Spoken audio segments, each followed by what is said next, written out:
Welcome to our Adobe Photoshop 2020 tutorial.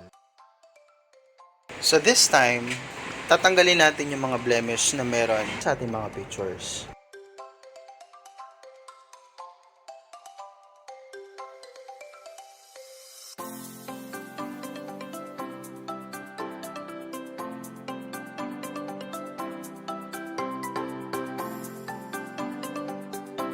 First is to click Ctrl++. Ito ay para mag-zoom in yung image natin. Then, click natin yung healing brush tool sa ating mga tools. Then, right-click para may adjust natin yung size ng brush natin. Hardness naman ay para sa edge ng ating brush. I think mas okay na yung 50.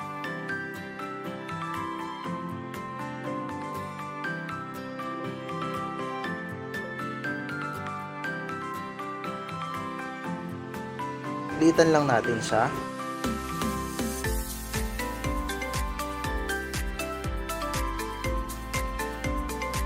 Then click Alt key. Ito ay para mapili natin kung aling part yung pagmumula ng ating sample spot. Then kapag nakuha na natin yung sample portion, maaari na natin itong i-click at ipatong sa portion na gusto nating palitan o tanggalin.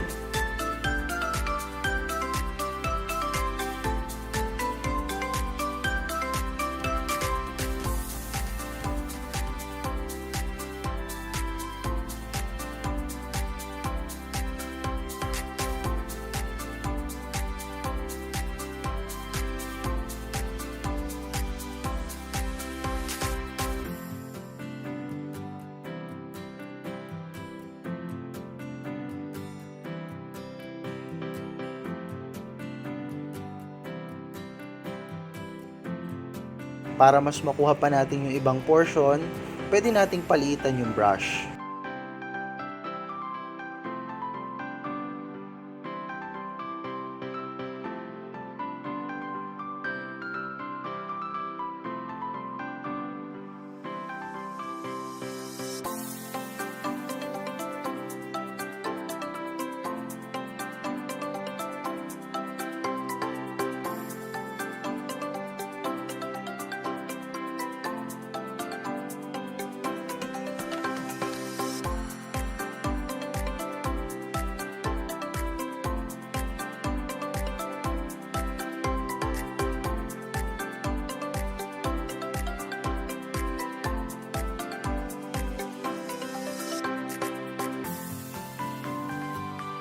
Then, pwede din nating i-out-click sa part na gusto natin para magaya nito at mailagay sa part na may blemish.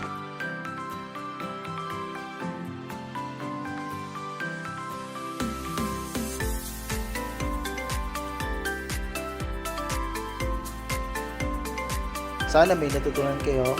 Please like, share, and subscribe.